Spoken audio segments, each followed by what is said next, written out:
at the video that you done on Monday, bank holiday Monday, bank holiday. People look into that bank when the banks are on holiday. Bank holiday. So when they declare a holiday, everybody's on holiday. Yeah. And you know, you're talking about central London, you're talking about the city of London not being in London. And you went into that. And I want people to go and watch the video on our Black Car Speakers Lounge, YouTube, and on this. I walked around and I spoke to people, and they can verify. Oh, you can watch the recordings Universal Shift on our page. You can watch the recordings Universal Shift on this page where you see missing black children. Awesome. Everybody go and watch that and share that. And in the meantime, everybody get everyone in this digital room right now, because you're going to get some fire. And we're talking about now Blue Therapy, which has been played 2 million times in just 2 episodes. And it's produced by Trend Central on YouTube. It's the equivalent of Love Island, a lot of people are calling it. Millennials are calling it that anyway. And it's been created by Black Chat London. It's part of intensive social media conversations about challenges, hardships of relationships, such as compromises, love telling, love languages, families, compatibility. In just 2 episodes, Blue Therapy has reached 2 million views, making it more popular than some TV shows. I'm going to repeat that. Blue Therapy has reached 2 million views, which is now grading it more popular than certain mainstream TV shows. So big up to the director Andy on that. So anyway, 6-part series will take place, and it's all been played out. They're getting out their dirty laundry, throwing away their dirty laundry, partners rushing. You have the characters Denise, Paul, Deborah, and Choma. Deborah is the one that's on about the Gucci bag. Paul is the brother that is dating Choma, and the issues regarding babysitter. All their dirty laundry, bruv. And so the question for me is that we celebrate the fact that it's a black produced, directed show. We celebrate Andy Amadi, big up Andy Amadi and everyone in there.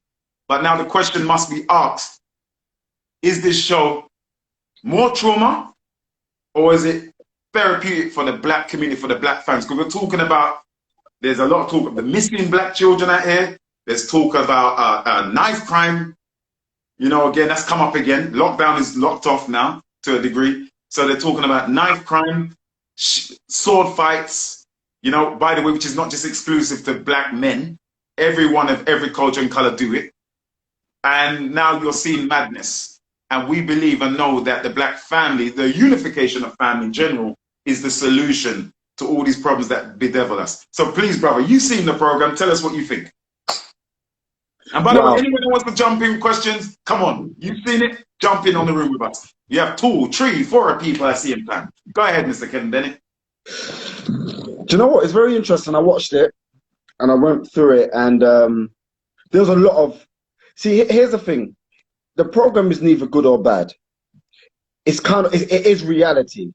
Because when I looked at the different characters, the different personalities, I've seen it in many different relationships. I've even seen it in one of my relationships, you know, also. So there's different characters and different personalities. What do I believe? Do you know one thing that stuck out for me? And I've been having this conversation, not just with others, but myself as well, for a very, very, very long time. And it's a very controversial statement to some. Yes, sir. But I honestly don't believe that culture and relationships work. If you're very cultured, your relationship, majority of the times, is not going to be in the favor of one person or another. I don't believe you can be cultured and also have a fair relationship at the same time. I don't believe culture is designed for fairness. Wow. And so when I was watching, how do you pronounce the names? Is it Trauma. Trauma, yeah. Paul. There's Paul. Jamal is the dude who's with the sister who wants the Gucci bag, and there's Deborah who's the one that wants the Gucci bag. Help me out from wrong people. I'm just saying Gucci bag because she goes on about the Gucci bag. Yeah. That was interesting. So we'll definitely get to that.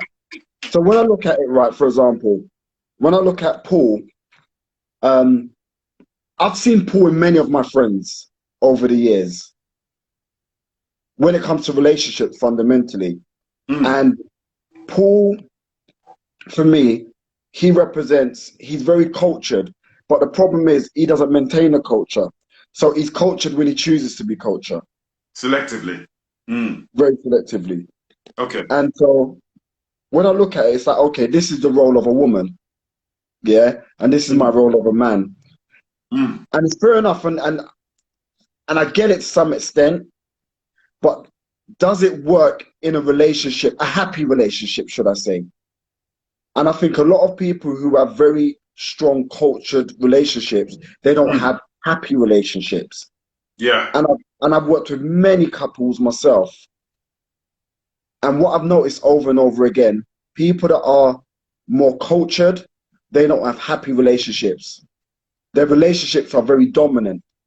And everyone's got a role, but people don't really have happiness. Right. Like, okay, I know what my role is. My role is to wash, clean, cook, whatever, right? And your role is to make the money, this, that, and so on and so forth.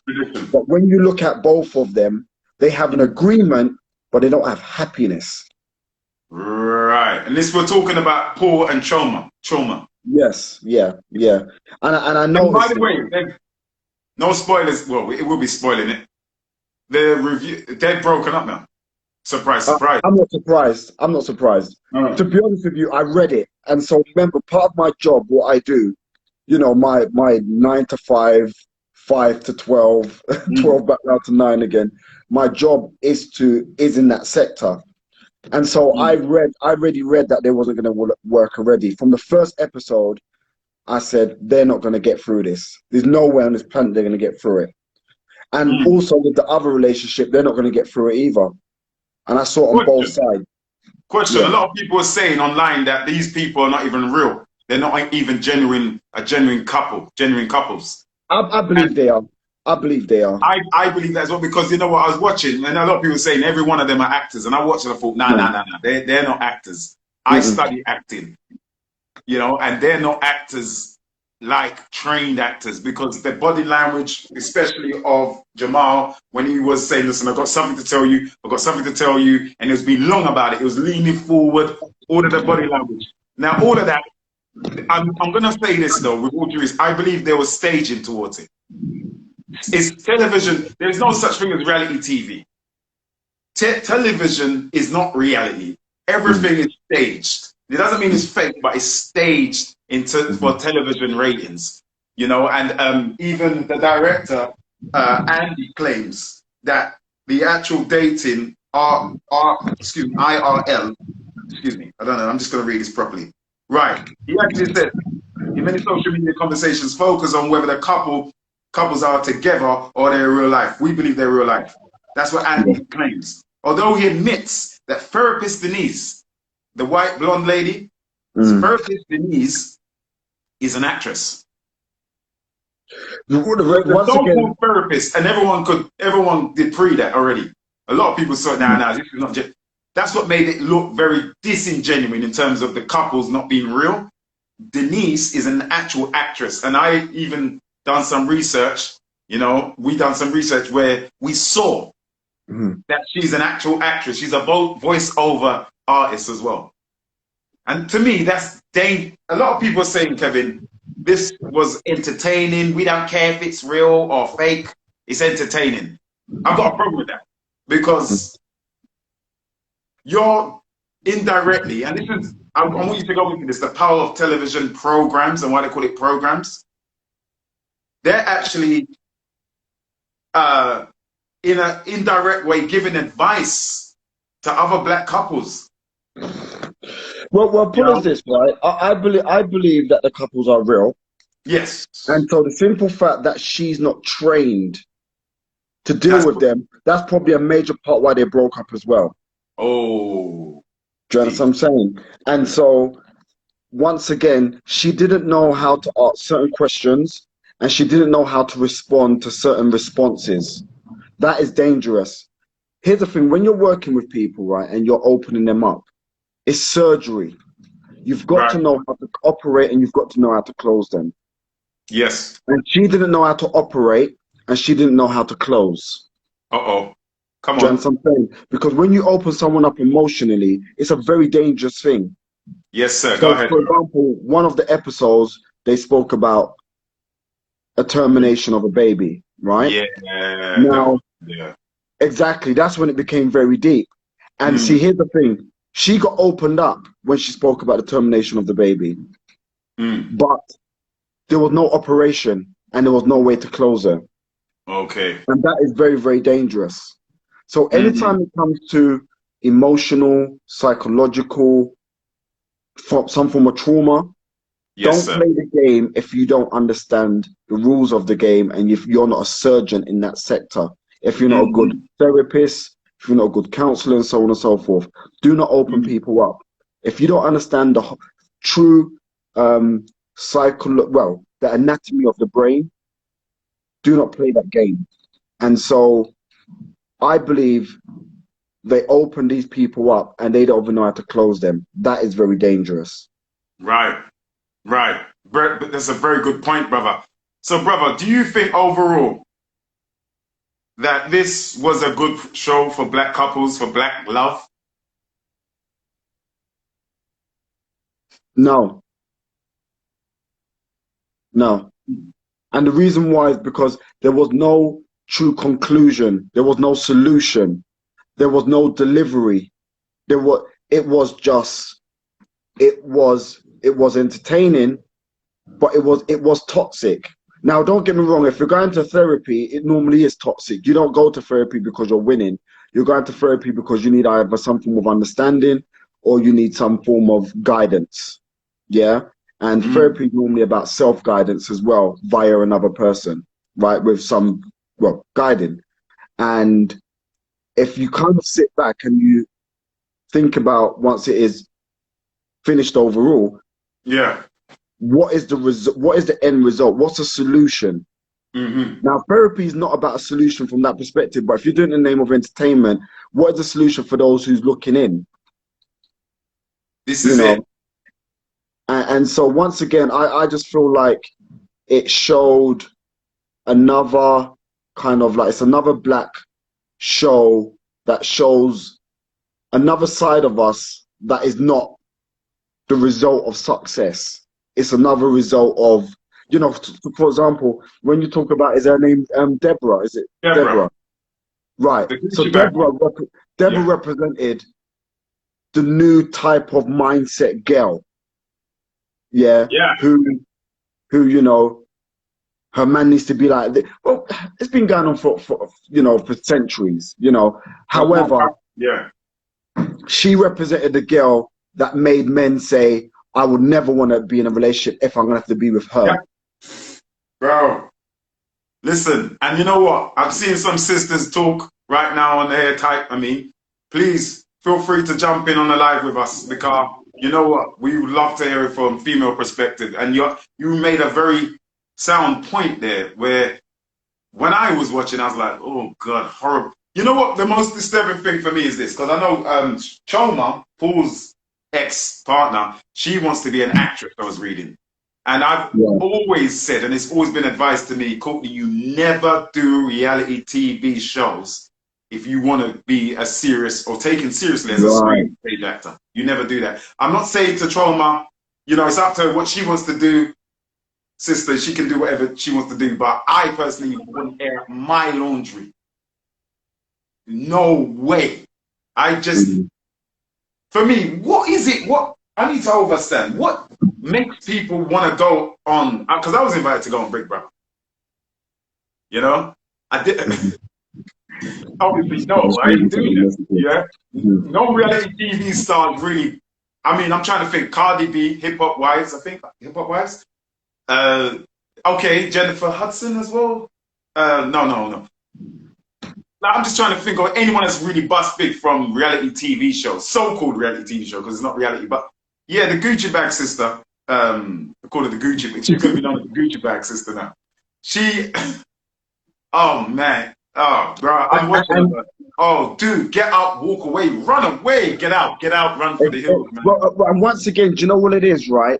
if you watched her in isolation and you don't know other black women, you'll be like, if this is what it's about, run and hide from black women. And she's so far from what the average black woman is like. She's the average certain type of woman, but she's not the average black woman. Do you understand what I'm saying? Come on. And so once again, it was like, I know amazing, beautiful black women. They may have traumas, they may have this going on, but that's not their core values. And her core value was so low end that it once again, see, here's the thing, right? And I always talk about this every time we have a conversation, yeah? I always talk about this. And even though it's separate, and it's in different areas, it's still relevant. I always say that porn is the one place where racism, you can get away with racism, right? Like, you know, the way that, for example, black women are treated in porn, there's no protest about it. It's almost like this is accepted. And so what has it got to do with this situation? What it's got to do with this situation is when the world or the world of porn looks at black women, when they see black women dancing in clubs or they see black women walking down the road, instantly that level of respect goes down because it goes straight to porn mode. Yeah. And so when you look at Deborah, for example, if you're isolated from black women overall and you don't know black women and you watch Deborah, you turn around instantly and say, if this is what black women is about, I'm not interested, because her core values were so low end. Because all black women are treated like crap in porn. Well, porn is an industry that treats women below the standard of what women should be treated like, period. Yes, but black women are treated the lowest of the low. Lowest of the low. And see, here's the thing, right? My thing is this, once again. Do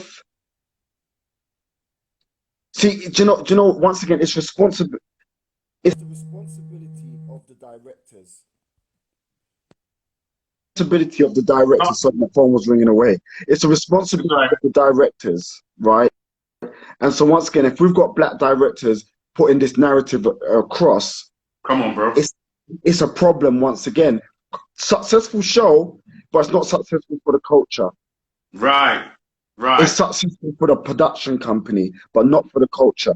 You know. But at the same time, if I want to be devil's advocate and we look at it from another perspective, it is what most relationships are experiencing. Yes, sir. It's also a major part of what people actually think and feel on a daily basis. You know, as I said, I know guys that from a culture perspective, they're just like Paul. Right. And they've never had a happy, successful relationship yet. And it doesn't matter if it's in the black community. I've seen it in the Chinese community. I've seen it in many different communities. Now, I think people confuse sometimes people staying together and people happily being together. And I think people confuse that. Some people may say, look at that couple, they've been together for 50 years. But if you talk to that couple, it's 50 painful years. They've been together because there's an agreement of maybe culture, two families, finances, children, but they're not happy. And so when you look at how Paul is psychologically and from a core values perspective, putting his relationship together, it's designed to not be a happy one. Do you understand what I'm saying? So Andy Amadi, the director, for example, my thing is, again, we big up Andy. You know, I think, you know, I'd like to have a conversation with Andy at some time. And I think it's great that he's successful. He's got the millions of views. He's done it, I'm assuming, out of his own pocket. And he's smashing all other shows that are on mainstream TV. So this, to me, is a brilliant sign for those of us who want to do our thing independently. And he tapped into a market, which is relationships. You've got the genius, Kevin Samuels, you've got the Ivana Lanzance, you got the Steve Harveys. It's a big market that he's tapped into. Whether he is a man that is conscious or pro-black, pro-community is another thing. But in terms of on a strictly broadcasting endeavor, big up. He's done well. But yeah, I believe I'm interested in hearing on what his intention was and is for the show. But I did read an article. It says you'd love it for it to go into mainstream television, terrestrial television, or digital television. And I've got a feeling he's gonna be having those conversations with the gatekeepers. I think yeah, that's already happening. 100%. That's already definitely happening. I'm seeing the sisters come up on this. I'm seeing the ladies come up on this, jump in the room with me and Kevin, who's a real therapist. He's not an actor. Yeah, he's a real therapist. And you know, it's funny how they call it blue therapy. And we know, I don't want to get too deep, but you know, I was watching The Matrix and it made me think you got the red pill and the blue pill. And then you got, it's called blue therapy, and blue is the color that is used to create illusions in the world of film, or green screen or blue screen for special effects.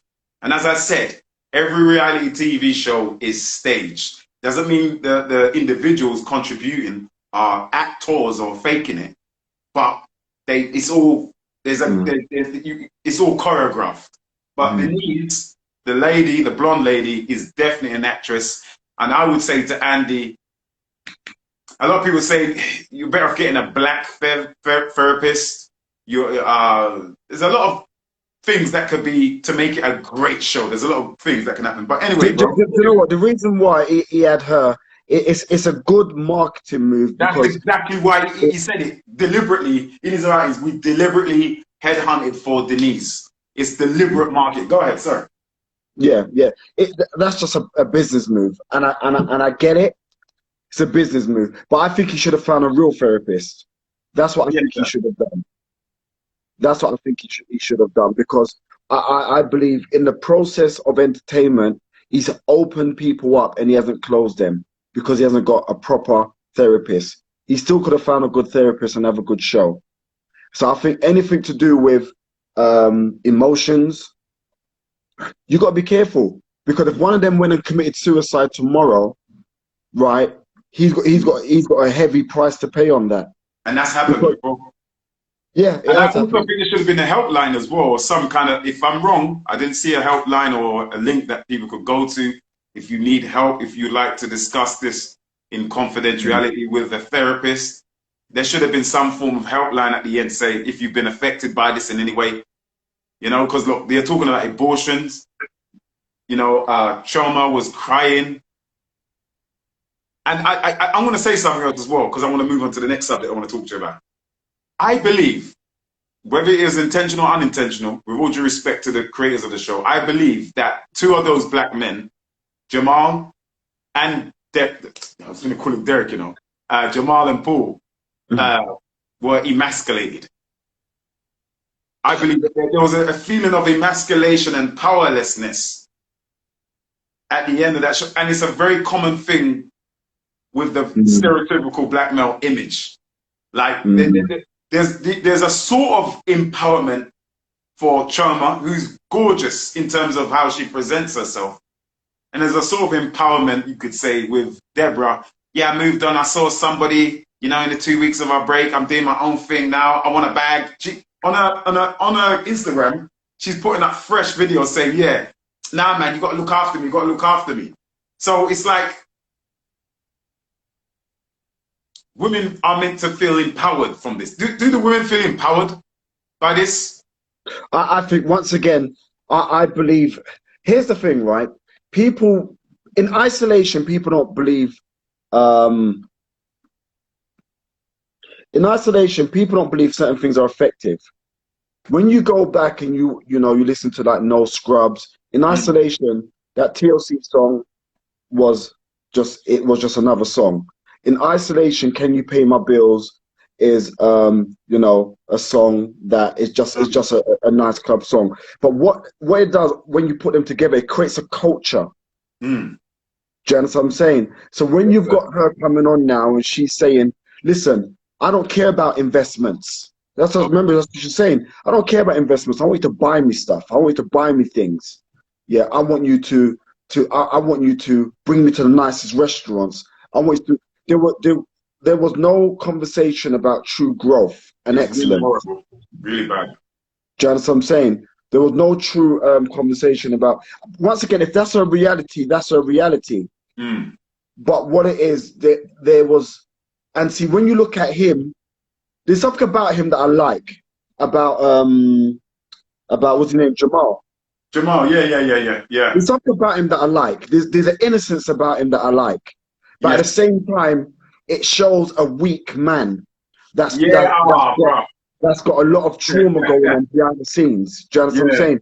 You can see there's a lot of weakness behind the scenes. Mad. And so what's happened throughout the show? Remember, the show's based on editing.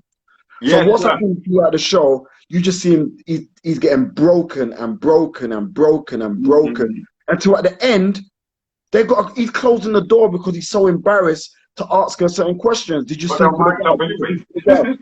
Yeah, do you know what I mean? And it's like you just see, even the way that his hair's cut and all the rest, you just see through it that the guy is going through things. And once again, when Deborah is talking, all she's talking about fundamentally is don't embarrass me on TV. So she's very you embarrass me. And her body language as well. People that check the body language. Jamal was more leaning towards her, she's leaning away from him. Yeah. You know? Yeah. You know, and it's sad to watch. It's sad to see because once again, here's the thing, right? They are talking about, all right, when you're doing therapy, yeah, it's not just about the relationship. It's also about who you are. So when you're therapy, the investigation is what's happening with you that's made you come to the conclusion of where you've come to. If it's about how you see relationships, how you deem certain things, and so on and so forth. Yeah, it shows a lot, right? And you can see, okay, what do I see? I see, let me break them down from my professional perspective, right? Jamal, he's got trauma going on from a very early stage. You can clearly see it. It don't take Einstein to see that. And so what he's doing, he's looking for a mother in a woman. Do you understand what I'm saying? He's looking for a mother in a woman. Yeah. Now, cheated as well. You know? Yeah. I thought he was like, I'm gonna say it straight. God forgive me. You know, I love my people, but this is my opinion. I think he was, now let me just choose my words carefully. I would have exposed that on television, man. Not on the telly, bruh. No. Babe. No! You castrated yourself on TV, your whole image. That's what I'm saying. What is it that makes us go on TV to do this? But carry on, sorry, bruv. See, Jamal's looking for a mother and a woman. And he's met the wrong woman to try and seek that in. Yeah, because if you listen to when Deborah talks, she talks about her father. She doesn't talk about her mother. Yes, sir. She talks about her father, not her mother. Good point. Right? So when she's talking about her father, there has to be an investigation about where is her mother if you're doing therapy. Because there's an imbalance there on how she... See, here's the thing, and I'll tell you what, her dad, there's a guilt on her dad's side. There's something that's happened to do with her mum why the dad feels guilty. So the dad overcompensates. He buys her all these stuff, he does all these things for his daughter, and it doesn't seem like he's given her true balance. And so when she meets men, when she meets a man, she's looking for another father in a man. And so the boy's looking for, I'm calling him the boy. Jamal's looking for a mother in a woman, and she's looking for another father in a man. It's not going to work. Right, exactly. Okay? And so when she's talking about her love language, she's talking about her love language from a trauma perspective. she's not talking about love language from a place of understanding her communication and understand how she needs to be loved. Mm. When Mm. so she says in it her love language, and he said, I'm confused because what one are you? And you can be a mixture of two, right? But when she's talking about her love language, if you listen to everything else what she says one of her love languages is quality time, yeah? Because what it is, she doesn't know, she needs someone to spend time to love her. Mm. Okay? Our father spoke. And True.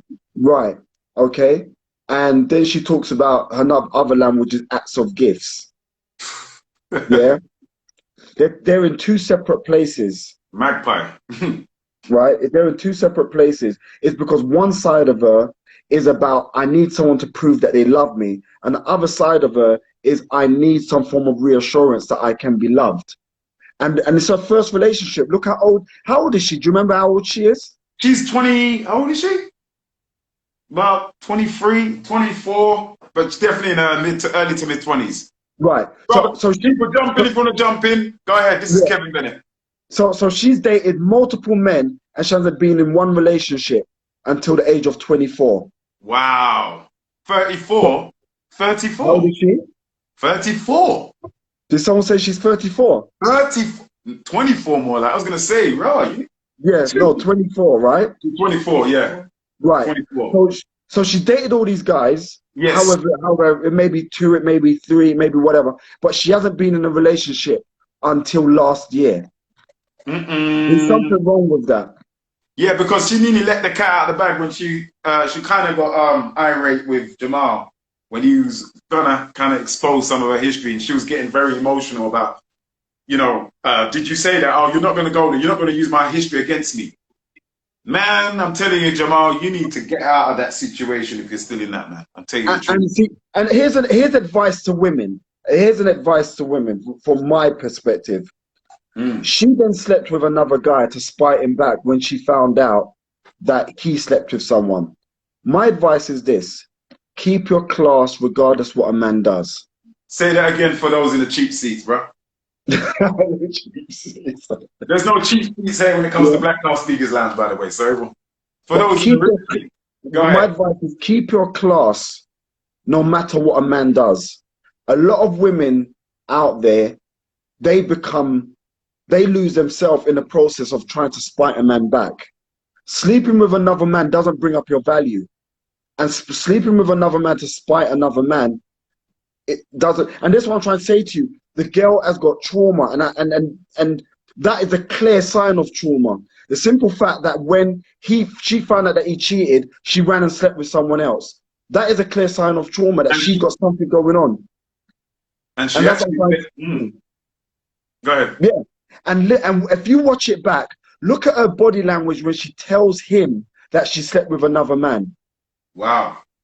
And the simple fact that she's back in the seat talking about their relationship, and she's already slept with another man and he's moved on and she's moved on, because she didn't say, oh, I've started dating someone else.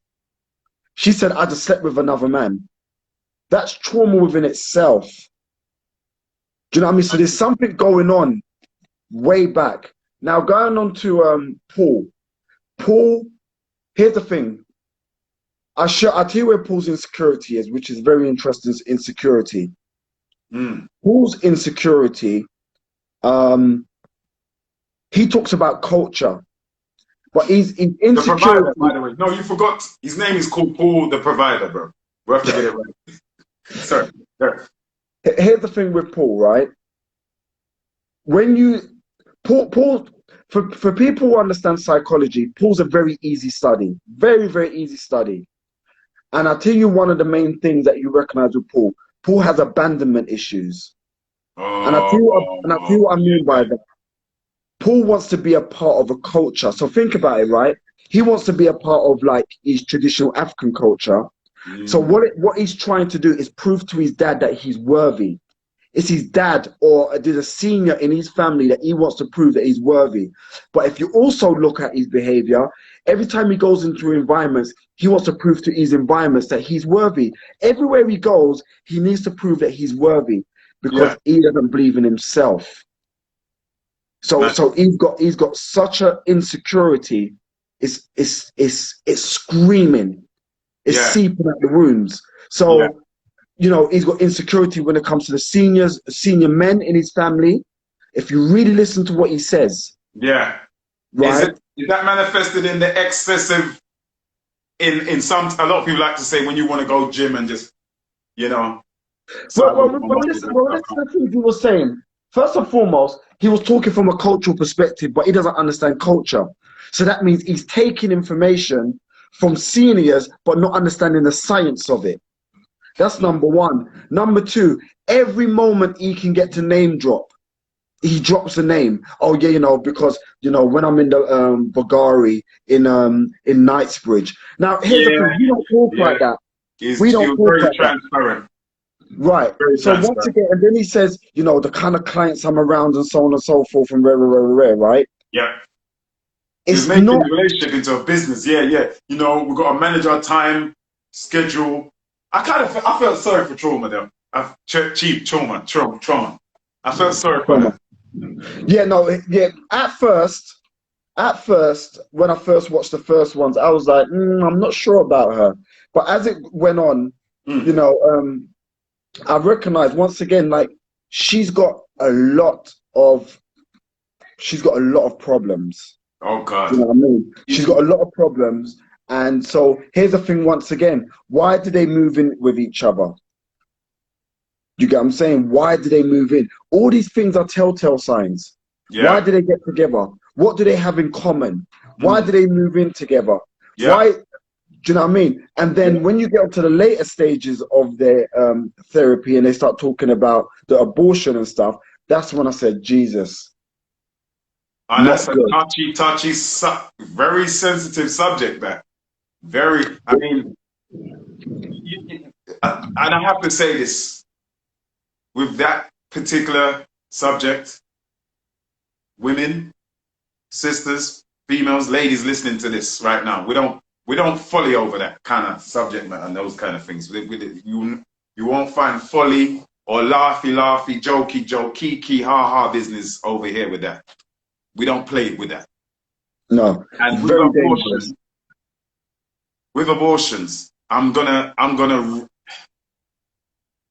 exploring every woman that is listening to this live right now because we're into the healing business. We're not into the kiki, skin teeth, grin teeth, laughy people with people at the expense of people's life. We like to have a laugh, but we're not laughing at people's misfortune and traumatic experiences. I'm really, and me and Kevin, I speak for Kevin on this one. I'm exhorting you, sisters, if you've gone through that, if you've been through abortions, don't just go through it and leave it and just think, well, I can move on. I'm going to say this about women. Women, you are naturally strong people. And you're so good at covering your emotions. And that's why I say with the greatest respect, women are the best actresses Mm. because they're so good at covering their pain, so good covering their struggle that you won't know that they could be laughing with you in public, looking great. Yes, I'm single again. And Mm. not at home, they're crying. They're Mm. crying at home when they're alone and they're crying. They're alone. Mm. In public, they all look good. On the Instagram, social media, they look good. And you Mm. think, oh, she's doing all right. She's got a new car. She's got a new job. She got a mortgage. She's living her best life on holiday with the girls trip. But she's not happy. You're not kidding anyone. Do you know, remember, And I just want we're to men. get that counseling, go for it. Go and get that therapy. Don't just walk with it. Do you know what? Sorry, go Do you ahead, know, Kevin. Sorry. let's have a conversation, right? Let's have a conversation as men. Let's pretend women are not here. That's hard to do. Go Okay. ahead. Yeah. Right? And I'll tell you the reason why I say that. We know as men who we want to marry. We know when we meet a woman and we're like, this is the one I'm going to marry. We know Yep. it. Don't get me wrong. Every now and then we may slip into a, wow, she's not too bad, and I think I do want to be with her after about 5 years. But here's Mm. the problem, and this is what women need to understand. As men, we can be 55 years old and then get our act together finally and find a 30-year-old and have children. Women cannot play the same game. Women have to have such a gateway of knowing that, oh, if this man is not going to take me serious, I'm going to drop him out almost straight away. More length, yeah. Do you know what I'm saying? You know, like we can play about and we can get it wrong and be 60 years old and then finally say, I'm going to meet a 40-year-old woman and she's going to give me a one child. Like Jon Snow, Channel 4. Big up Jon Snow. He's having children. He's about 70. Exactly. About 70, exactly. Women cannot play the same game. Women have to be so on point. They have to have a filtering process when it comes to men. Us men. We're all guilty of it as men, if we're being honest. We can be around a woman and say after about 2 years, I don't think you work for me. And she may scream blue murder and say, let's work it out. If she's 42 years old and she's 43 years old, she's done. She's done when it comes to having children. Let's be honest. The geriatric age is 35 years old. Women start to have problems in pregnancy from 35 onwards. It becomes harder to have children from 35 going up. Yeah. And I'm not saying that it doesn't become a bit harder for us men as well, but we can still have children and be 65, 70 years old if we really want to be selfish and go onwards. My granddad had children is 50 plus. Right. Yeah. Now, in comparison, what's the oldest age woman have you heard of that's had children? Especially if it's her first child. Say that again. Get that question one more time. What's the oldest age you've heard of a woman having a child? Even, especially when it's her first child, because it's a lot harder.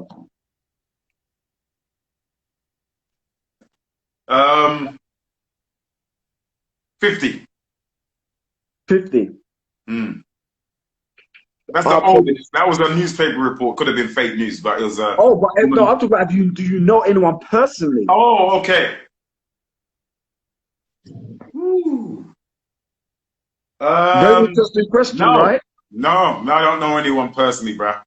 I've heard of stories from people from reliable sources who I know, sisters in Nigeria, because that's a whole different lifestyle, the diet, the sun, everything, you know. A friend of mine, good friend of mine, said that he knows someone that had a child at the age of 50, around late 40s at least. But no, I don't know anyone personally. Right. So what I'm trying to say is, women can't play the same game as men.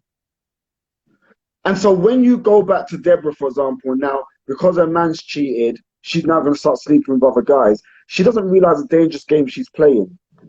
And because her value goes down. Girls, bro. Sorry? Sorry to cut you. The message she sends out to other girls as well, directly and indirectly. Yeah, it's a problem.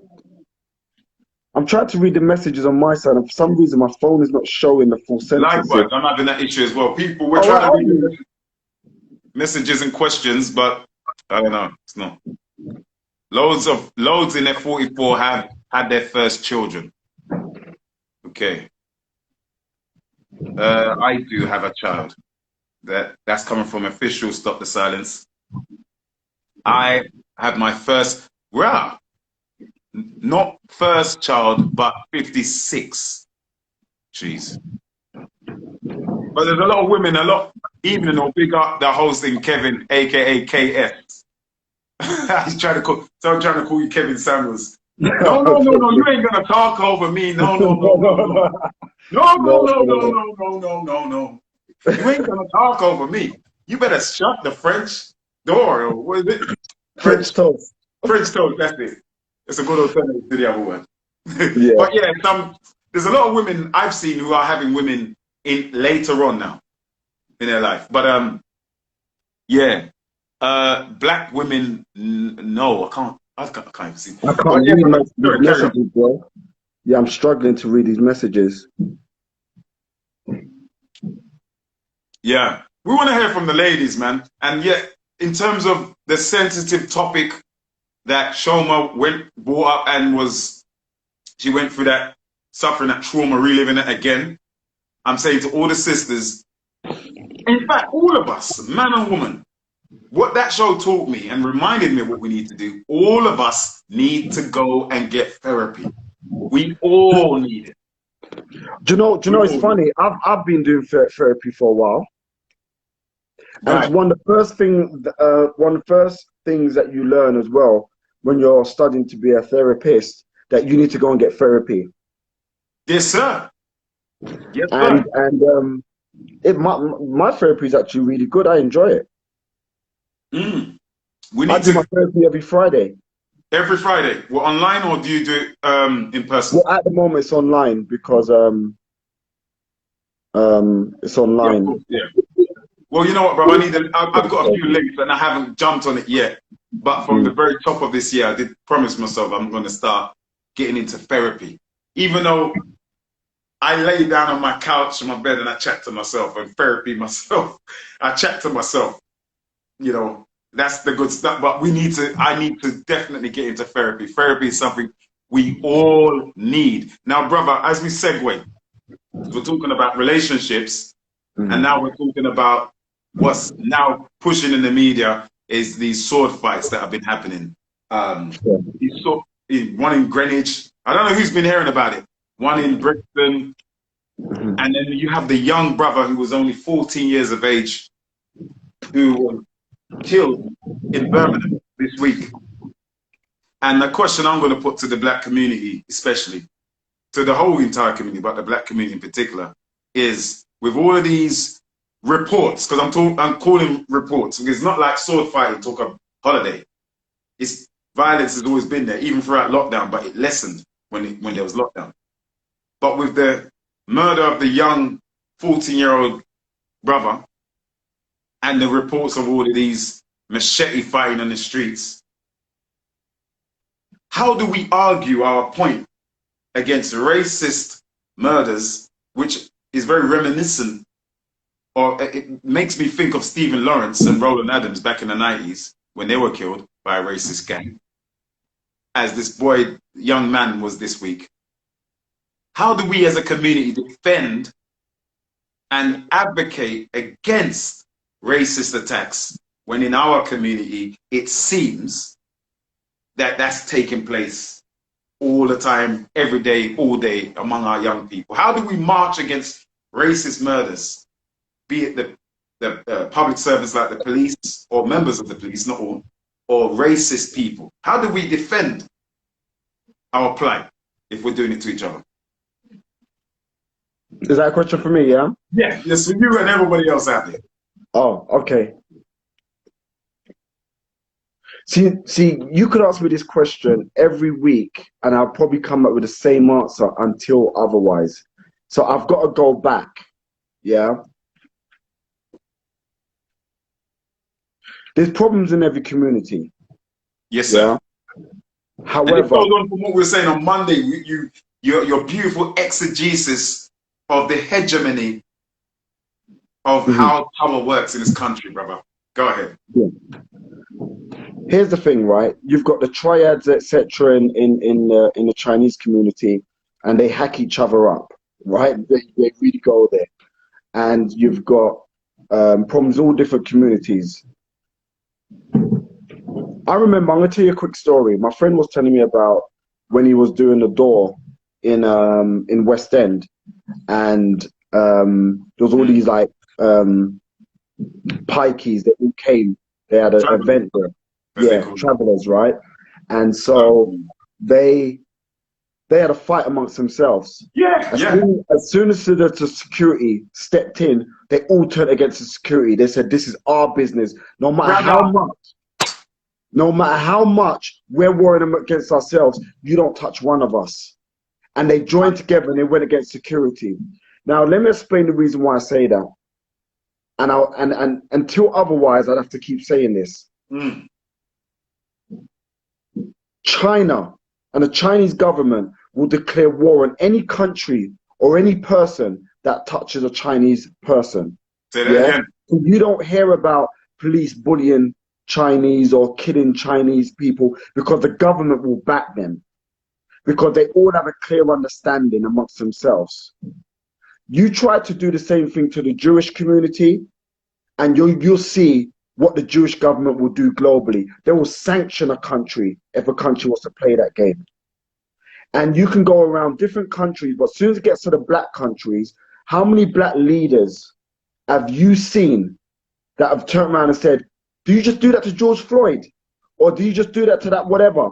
So what I'm trying to say to you is, the first stage is when the umbrella of a country and country leaders are not on your side.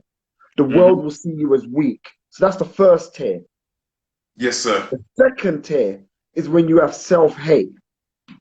When you have self-hate and all you do is talk back. See, once again, it goes back to blue therapy, right? That's right. Right. That's right. Once again, would you ever, and I mean ever, see a Chinese version of blue therapy? Would you ever see a Jewish version of blue therapy? So once again, we become the laughing stock. Say that again. Repeat. Pull up. Right. Come again. Because think about it, right? Would you ever see a Chinese version of blue therapy? Would you ever see a Jewish version of blue therapy? The reason why you'll never see them, because they won't allow their culture to be the laughing stock of the world. Yeah. So then that's the next tier, is the self-image that we put out there, just like in porn, just like in all of that. Do you know what? I've personally seen porn. Yeah, so have I. Where I've seen. So have I, everyone. I am not a pope or grown. Well, I am not a member of the clergy. I have watched porn. I have watched it since I was a boy. Magazine, Playboy, Hugh Hefner, underneath the school desk. Look, am I the only one? Okay then. Right. Carry on, Kevin. Once again, when you will go through porn and you see something, you'll be like, hold on, what's that one? And you'll see racism. And the black woman is accepting the racism on the highest level, where you're like, this is madness. Come on now. Do you understand what I'm saying? So then there's that next tier where we're willing to be abused in the name of the money, but I think it's trauma, most of them. And I'll tell you the reason why. Very interesting story. The porno actors take up the role. Why you think it's trauma? Why they do that? Yeah. Yes, and I'm gonna tell you the reason why. For those who's seen porn before, right? I have. Yeah, there's a woman named Pinky. Yeah, right? Woo! Right. Tell the children to stay away from this part of the discussion. Go ahead. Right, but I'm going to explain something. It's very, very important. There's a woman named Pinky, black woman. I think she might be half black, half Puerto Rican or something like that. Yeah. Okay. Yeah. Now, funny enough, I was watching Vlad TV, I believe it was. Mm-hmm. And she was on Vlad TV. I believe it was Vlad TV. And he was interviewing her. And when she told her story, I was like, wow. She said, well, she was molested by her uncle as a little girl. Mm-hmm. She was then molested by men. She was degraded. And then one day she said, I've slept with so many men. I've been raped by so many men. I've been molested by my uncle and family members. I'm just going to sell myself for money. Mm-hmm. So all of a sudden, the problem is now that sometimes when men are watching porn, what they're really watching is trauma expressing itself in real time. Oh, there's nothing to be erected or horny or thinking sexual about when it comes to that. So a lot of times when black women in porn are being degraded, what people don't understand is that what you're watching is trauma in real time. Mm. And so that's the next tier, the self-hate in public. Okay? So you've got the governments who don't back you. And so when you don't have governments who don't back you, as I said, the Chinese government will back Chinese citizens across the world if they see that injustices are happening. You cannot play the game with the Jewish community, right? They will put sanctions in. They will go, okay, look at Wiley, for example. Wiley made a statement connected to the Jewish community, and they shut him down. Okay? They shut him down. He's done in social media. And there's many others who they shut down. They don't play that game. Okay? Now, when it comes to the black community, we are the laughing stock. We are the beating stock. We are the experiments and all the rest of it to the rest of the world. As I said before, when it comes to the monkey boy with H&M and what Gucci done and all of that, they will never play that game with any other community. They don't play that game. Come on. Even though we are the biggest and highest spenders, We are also the experiment. Yeah. Yeah, and then it goes to another level as well. And it's very subconscious and it's very kind of underlined. But once again, when governments want to test their vaccines and test certain things, where do they test them first? In Africa. And they said that last year. That's not even a myth. They said that we want to go to Africa next year and roll out the jabs. Right. But when you even look and you see what they were doing in the 50s and in the 60s. Tuskegee experiment, yeah. The Tuskegee experiment, etc. All of those things, it builds up until now.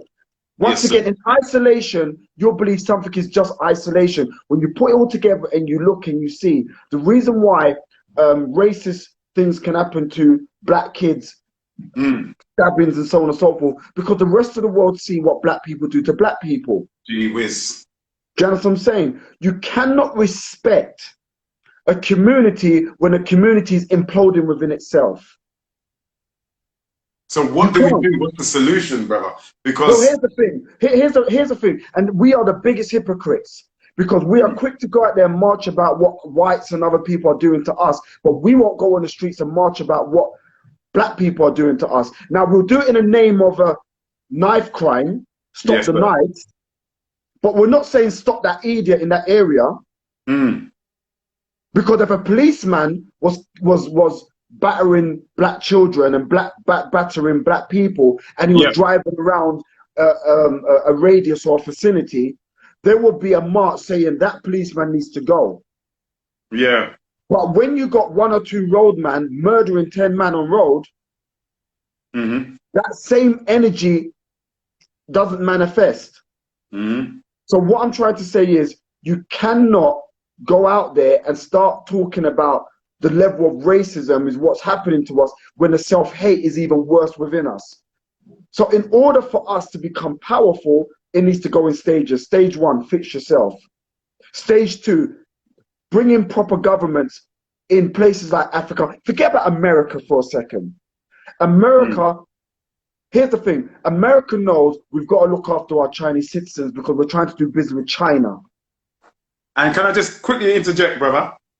And this is why Joe Biden, the now president of the United States of America Incorporated, the United States of America Incorporated, signed a bill to protect the Asian community because there were a few attacks that were being perpetrated upon the Asian community in America, in North America.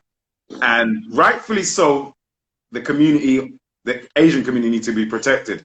But a lot of people's arguments, especially the liberals, the Republicans, are saying, why have you not afforded that same protection to the African American? But they've done it very quickly, signed a bill, which I agree, we should protect America, any country should protect its citizens. They signed a bill to protect Asian citizens of America. But black citizens who have been the Sandra Blancs, the Mike Browns, the George Floyds, the Emmett Till, no bills have been signed to protect the black African American community from lynching. Because that's exactly what you said, Kevin, our image. So the problem presents the solution, is the image.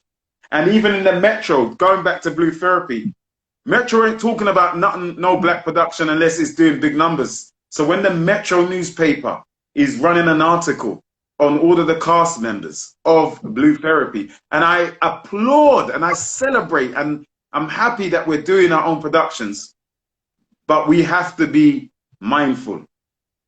People are talking about, oh, well, white people shouldn't call us the N-word, and I agree. but it's very difficult to levy our argument if we're doing that to each other. Sorry, carry on, brother. No, you're right. You're right. So what's the solution? The solution, first and foremost, is this. It has to be understanding self. And I know most people say it, but you can't. You have to start inwardly. You have to. Sir. And once again, I'm not a religious person, all the rest of it, but you have to build a relationship with God. 100. Right? You have to be of and from God. Okay? Yep. And then you work outwardly. Come on. Then you turn around and say, right, as a man, because first and foremost, you have to look at yourself as a spirit. That's stage one. Yes, sir. When you look at yourself as a spirit, you don't walk around scared. You don't walk around insecure.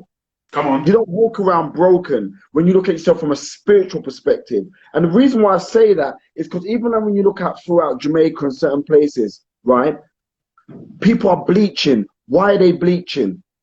And that's what I'm trying to say to you. You have to start at stage one when it comes to self. Yeah? So you have to look at self as the most powerful source. Come on, brother. Of and from God.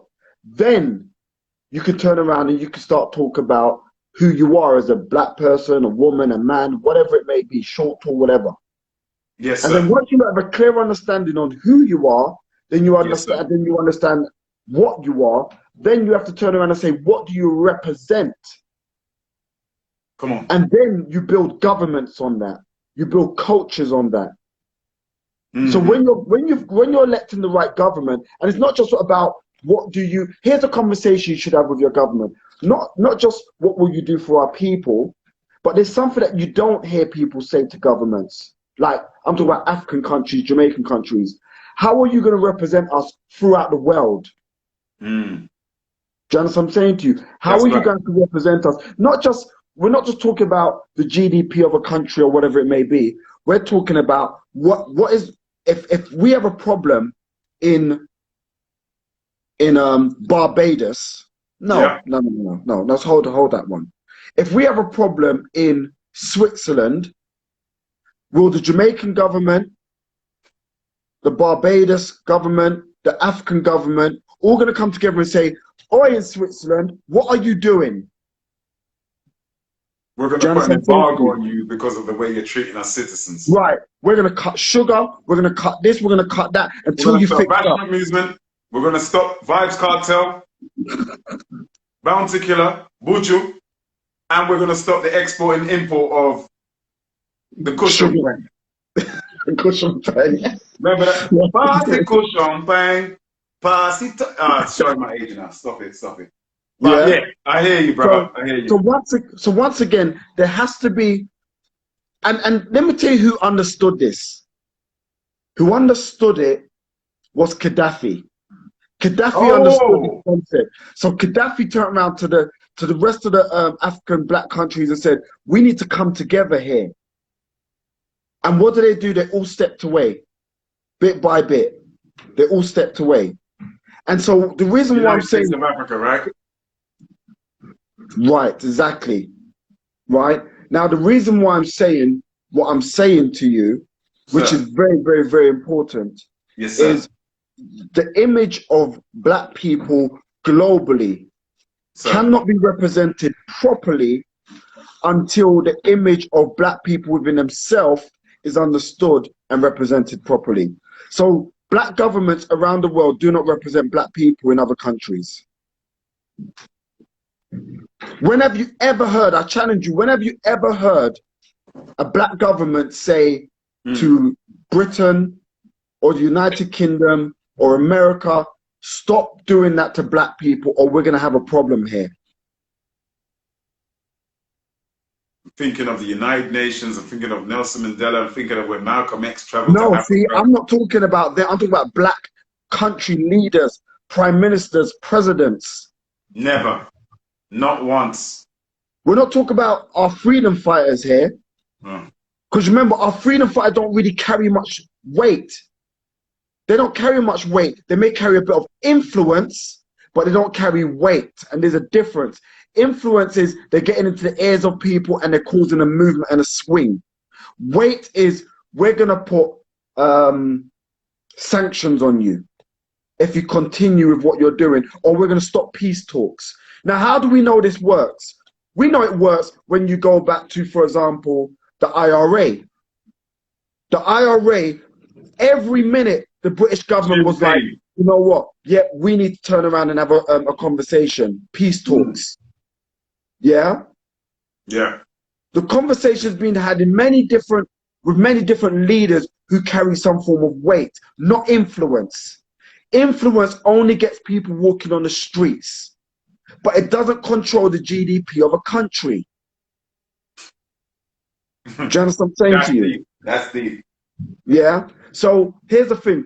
Yes, we're going to be the laughing stock when we keep on calling ourselves niggers. Yes, we're going to be the laughing stock when throughout dancehall and porn and all the rest of it, all we're seeing is pieces of meat.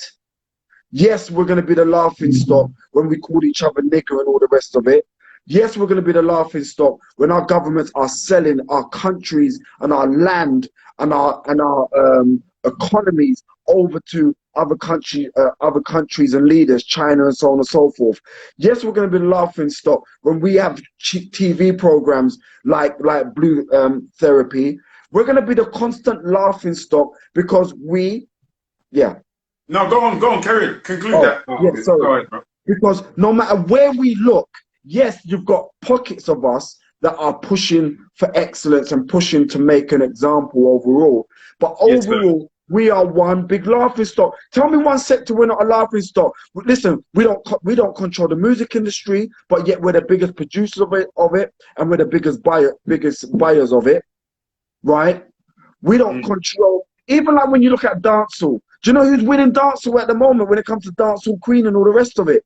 The Japanese girls. Oh no, yeah, absolutely. Yeah, they're jumping off the ceiling onto the ground. Exactly. Right. Dirty wine.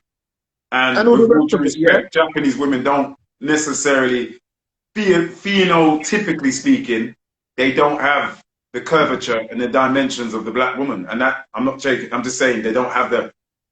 See, like when you think about even like the music industry, if you're talking bashment and so on and so forth, right? We will produce the dances and we will produce the trend, but all of a sudden, another race is capitalizing from it financially. They turn it into a business. And the Colonel. Elvis Presley and his manager, the Colonel. Elvis Presley, directly or indirectly, had his songs were written for him. That's okay. He had songs written for him, which were written by black artists. There's a fantastic documentary on Netflix. And I still rate, I'm going to be honest with you. I rate Elvis in terms of a singer, and he admitted that his inspiration is black people, black gospel music, blues music. So I rate that, but that was an example of us not being in control of that which comes to us creatively, and then we're not getting paid. Do you know what, right? When I talk to most like the younger generation, even our generation overall, and they're an artist, for example, they're an artist, yeah. I asked them. Woo! Oh, sorry, my bad. Yeah, no problem. I asked them, what made you become an artist? And they'll tell me the reason why they became an artist and so on and so forth. And I said, have you ever considered being like a music lawyer? Yeah. Or entertainment lawyer? Yeah. And it's like, no. Have you ever considered, and most people that I've spoken to in the music sector, they've never even considered being a music lawyer or entertainment lawyer. Mad. And so, why? And so we have so much going on, but we don't have enough people that's interested in the business of it. Everyone wants to entertain, but how many people truly wants to do business? And so once again, we become the laughing stock of that industry. Yes, sir. So, brother, just because I am aware of time. Sure. And I know everyone wants to stay up and watch the Floyd Mayweather fight later on. Anyway, But with regards to the young man, okay, so his name was Dear John Reed, racially abused before King stabbing, say police. Now, we spoke about the missing black children. Okay. I was meant to actually get the one of the members of the organization of missing black children, but they will come on at another stage, and that's my bad. But we're speaking into it. So you notice that the BBC, I know it's back to front, the BBC are reporting about a stabbing and murder. We have to question agendas, people. The murder of a young black boy, 14 years old, who was stabbed in Birmingham and was racially attacked. Okay.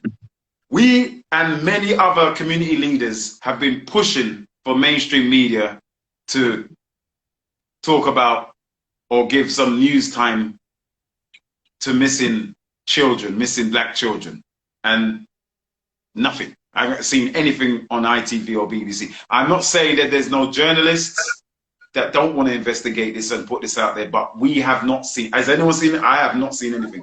But as soon as a boy gets stabbed, boom.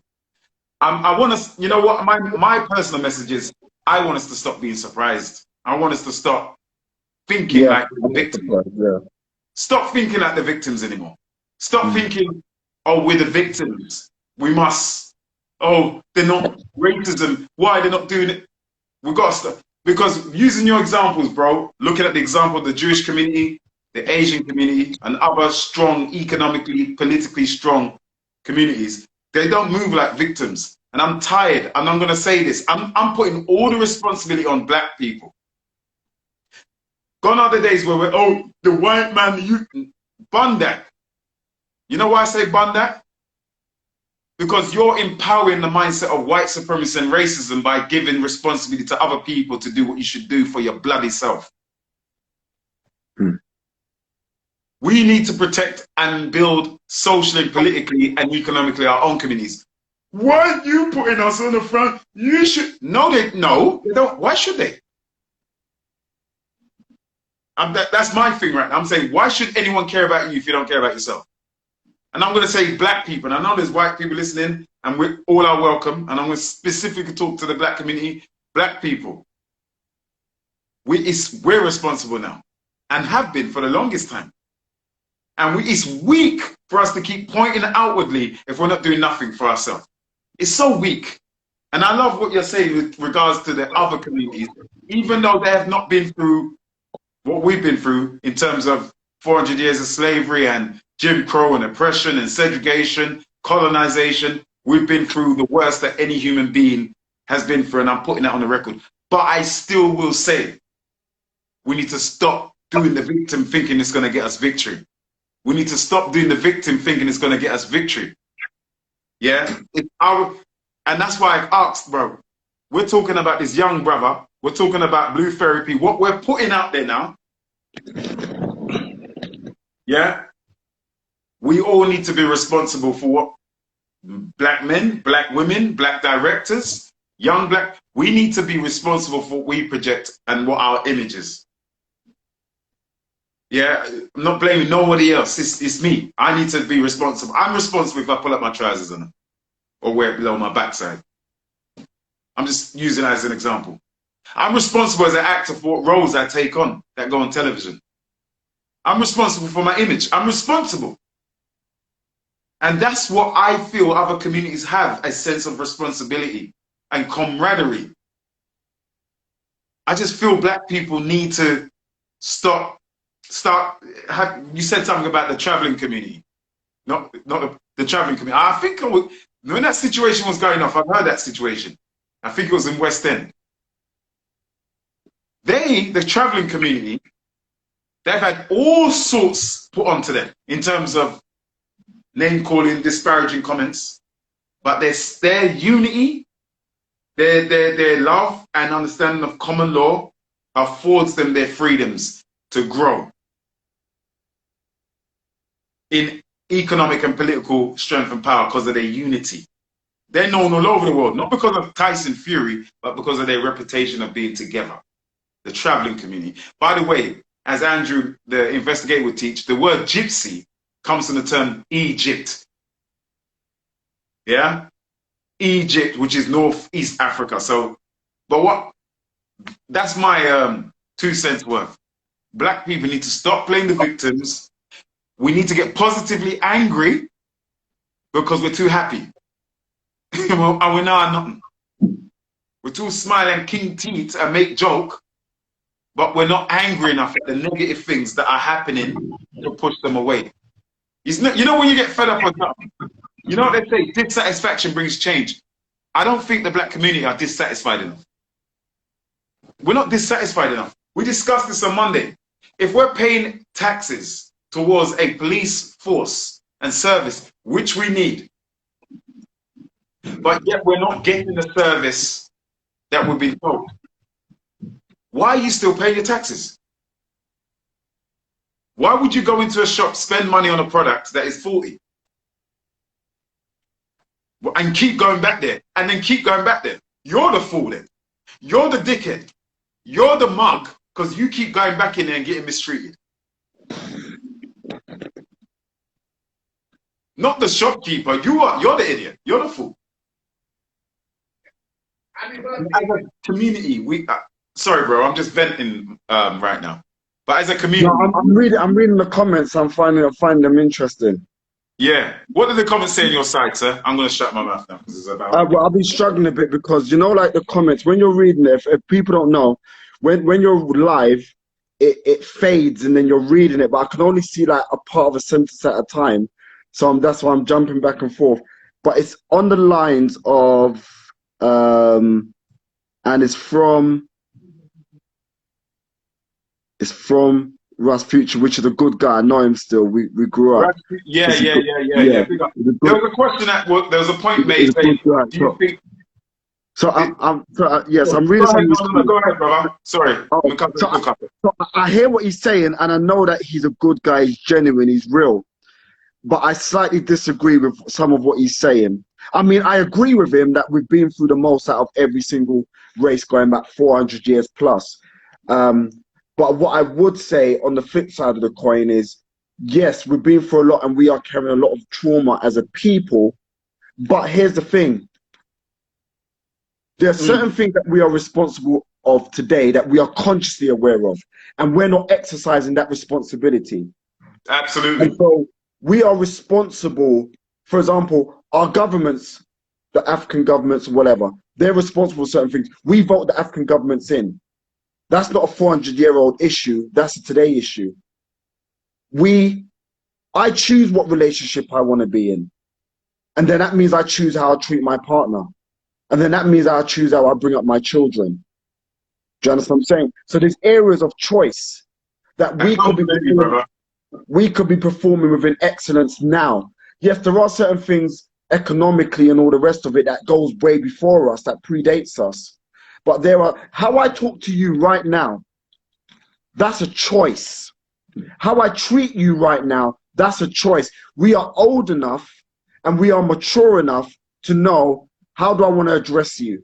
Should I address you as the N-word, or should I address you as my brother? That's a choice. It's a choice if I want to go online and war with you in front of the rest of the world. It's a choice on what woman I choose or what woman picks me. It's a choice if I choose to marry her and show the community that marriage is an important thing.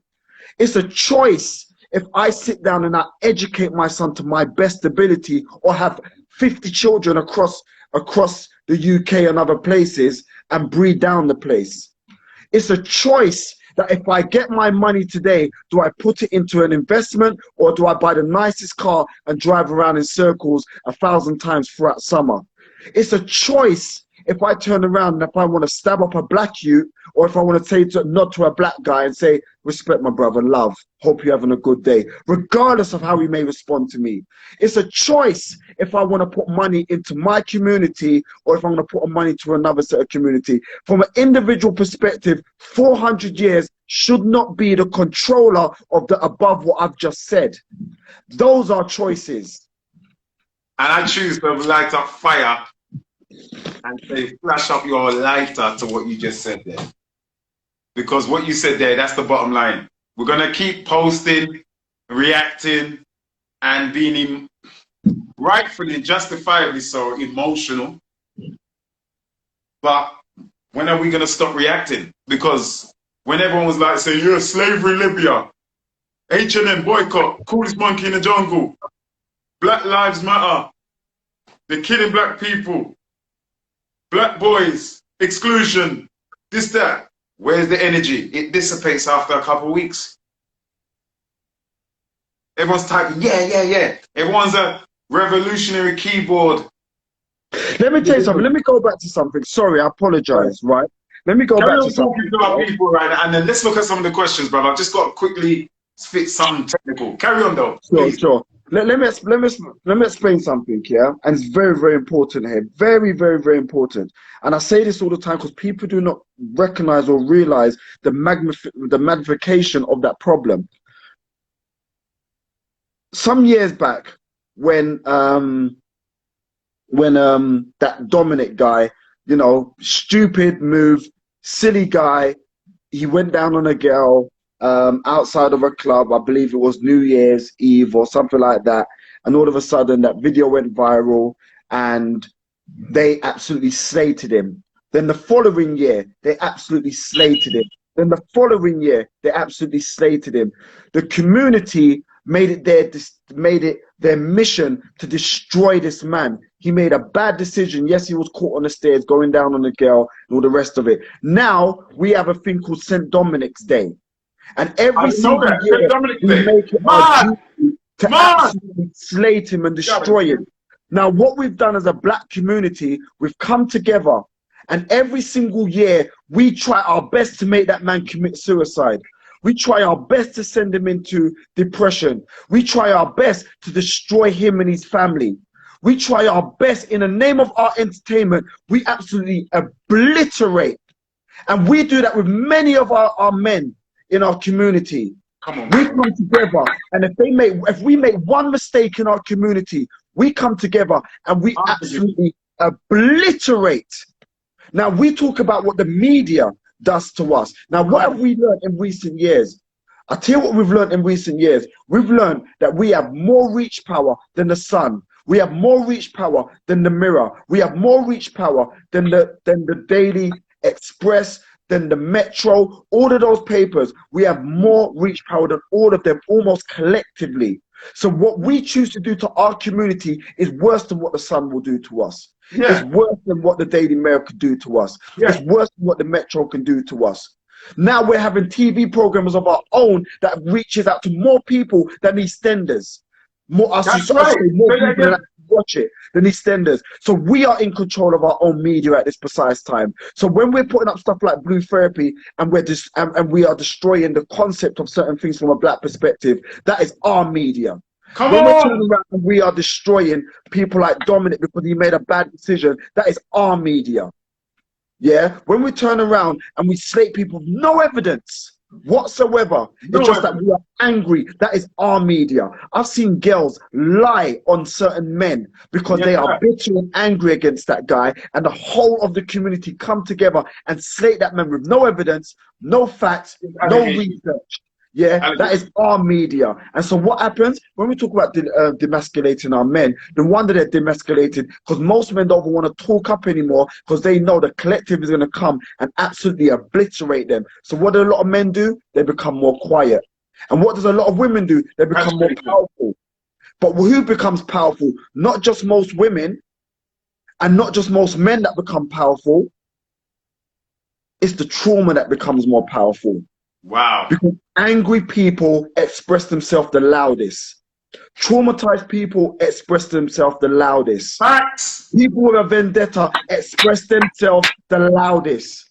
So now what we do, we have a whole new sector of people in our community that are led by trauma and destroying people left, right, and center. So what happens? Our true leaders become more quiet.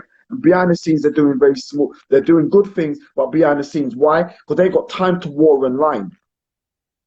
Our true influencers are not really pushing themselves forward because they know there's someone that's going to be bitter, that's got a following, that's going to turn around and try to obliterate them. And so what happens now? There's two things happening. There's a traumatized world, and then there's another world that's trying to work out, and they're not working together. You should be the next therapist on Blue Therapy when they go for the next season, brother. Well, you I know that person was a pilot.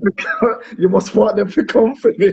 But yeah, you know, I got your back, brother. I'll be there with the, you know, I'll be ready. I've never cared about that. So here's the thing, right? And this is the reason why I'm saying what I'm saying to you. The problem that is happening right now is the black community is controlled by traumatized and traumatic leaders.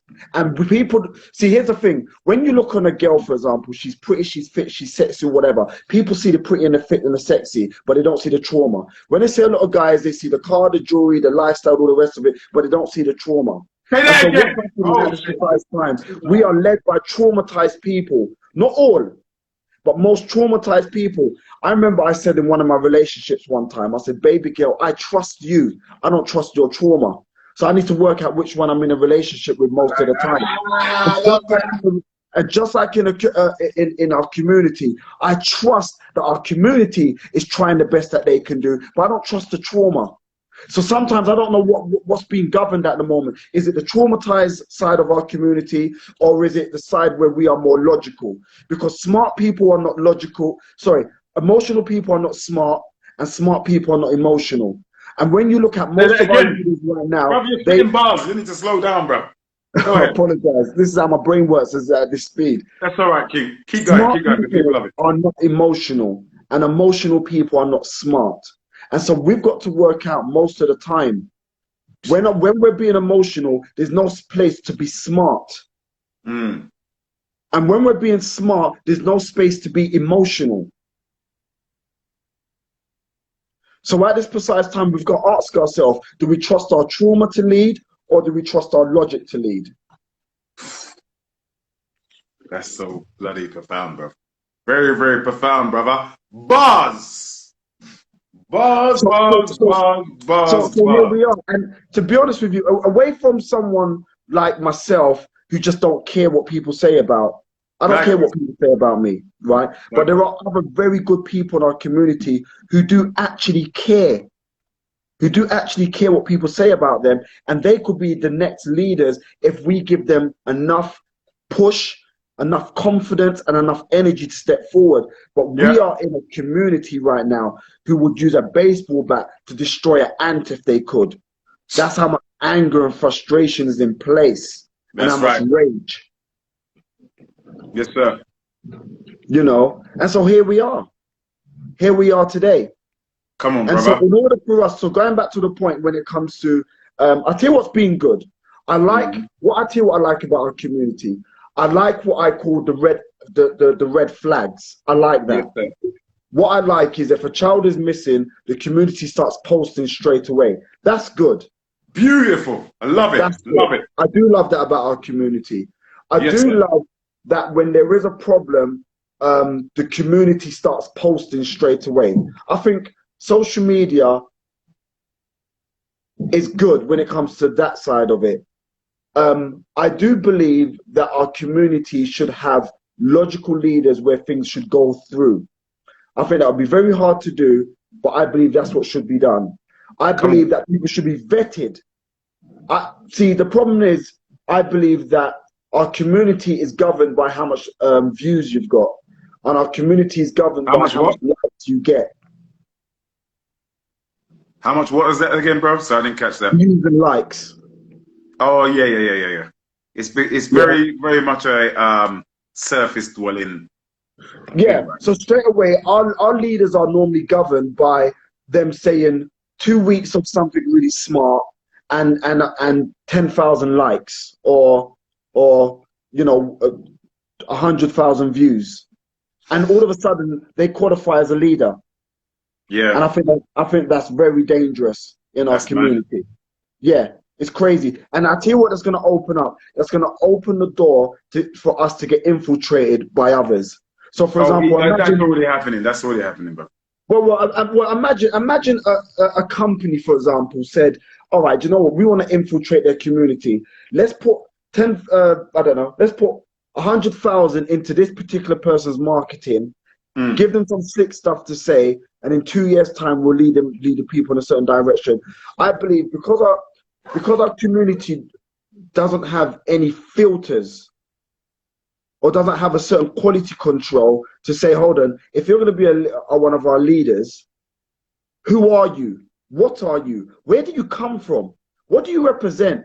Let's go back 20 years to see who you were that day. Who's your uncle? Who's your cousins? If you're in a place of leadership in any other environment, you try and be an MD of a certain company and see if they don't research you and find out who and what you are. And try and everybody get into any form of secret service and see if they don't research who and what you are. What qualifies our leaders to be a leader? Yeah, exactly. Do you understand what I'm saying? What qualifies, and I'm telling you, most of the time, it's a few good statements that's in trend, and enough likes and views. It sounds really bad, but sit down and do your research. Yeah. You know, so here we are today. So going back to our point, what we need to do in order to sort out the problems that are happening, because they're magnifying. Yes, sir. You know, the knife crimes and all of that. And see, here's the thing. As I said, I study religiously the anatomy of the brain, the 26 scales of emotions, understanding human behavior. It's something that I do on a daily basis. I'm passionate about it. And I've been doing it from 2009. So it's not just a new thing. The reason why the crime rate and the level of explosion has happened in such recent time is obviously connected to lockdown being eased, right? Let's talk about that. Come on.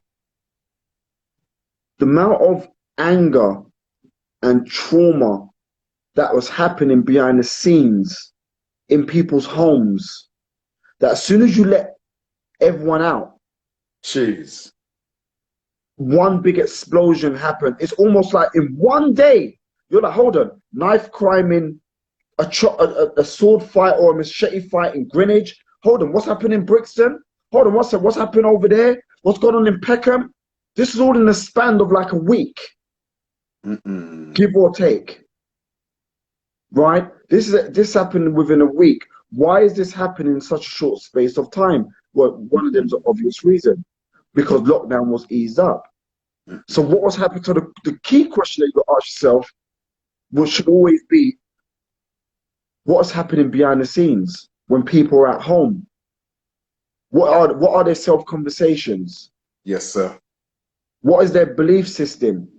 What are they watching online constantly that's making them go to the place that they go to? But if you really think about it, when we were all locked away, or when we was in isolation, or whatever you want to call it, most people were just watching non-stop anger, non-stop pain, yes, sir, non-stop trauma. When you're going online, how much positive things are you seeing? Come on. If it ain't George Floyd, if it ain't this, if it ain't that, if it ain't, you're going to lose your job, you're going to lose your house, then all these people are dying around you, COVID and all the rest of it. The government's telling you there's no hope, you're losing your job, you don't know where you're going to be tomorrow. Even the world of university. Do you know how many university students right now has lost hope that they may even have a future? Sad, brother. There's so much going on. And so what you've done, you've pent up all of this anger and all of this frustration and all of this pain. And then you said, now go outside. Excuse me. Yeah, that's right. Me personally, I have zero interest in going clubbing and all the rest of it. Brother, me too. Not this year. Because you know what? There's so much pain in the air. There's so much energy in the air right now. It doesn't mean I'm scared to go out or anything like that. No, you just said you're wise. You know what time it is. I just know when trauma's in the air. Come on, brother. Teach us.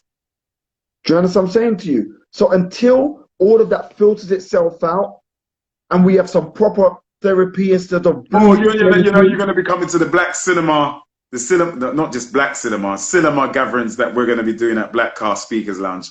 We're going to have our own social events, bruv. So, yeah. But I hear you. Carry on. Sorry. Yeah. And so what we need, here's what we need. We need more real therapy and less blue therapy. Jeez! Man's got bars, you know. Man's got bars. Man said, less blue therapy more. And again, this is not disparaging of the blue therapy production and cast, but the term blue does mean down. It means that which is forced. The word blue, not the that's why they say blue movie, which is another term for pornography. That's why they say once in a blue moon. That's why they say blue. You're feeling blue. The blues, meaning you feel down. It's not a coincidence, and I need people to hear what Kevin's saying and what we're saying. It's not a coincidence that the term blue is being used for therapy. Blue, blue moon. You had me standing alone, that old song. Blue therapy, blue, the blues. When you're feeling depressed, I'm feeling blue. We don't want to feel blue. We want to feel true. But carry on, Kevin. The blue pill, yeah, Matrix. We want to take the blue. This is pale red pill, not blue pill. Carry on. I mean, here's the thing, right? So let's talk solutions, okay? Right. Let's talk solutions. Right. Here's my belief system. Yes, sir. And it's the things I say is normally so controversial, but like I've never really cared. So here it goes again. When you have a cancer, okay, the cancer may start somewhere in your body. Could be under your armpit, it could be on your cheek, it could be in your knee, wherever. If you leave the cancer long enough, it does what you call metastasize. It spreads throughout the body until the body is riddled with cancer. And then it becomes to the point where they just say, this is how much time you've got to live. Okay? There are people in our communities that are cancers. And if we leave them long enough, they will metastasize throughout our community. Now, what do? What we have to do first and foremost is we have to start in very small gatherings and quality control all those people. So we make sure that they are not cancers. Yeah? And then we build them up. Okay? So maybe it's 4 people. Then it becomes 8. Then it becomes 12. And then you send those 12 out to create another set of 12s. Then you create those 12s to create another set of 12s. The black church, what are they saying, man? I want to see from the black church, man. Right? God, Jesus didn't say stay in the church and pray. He said go out and go before the world. I want to hear from the black church. Go ahead, Kevin. And so for me, what we have to do is build small groups first.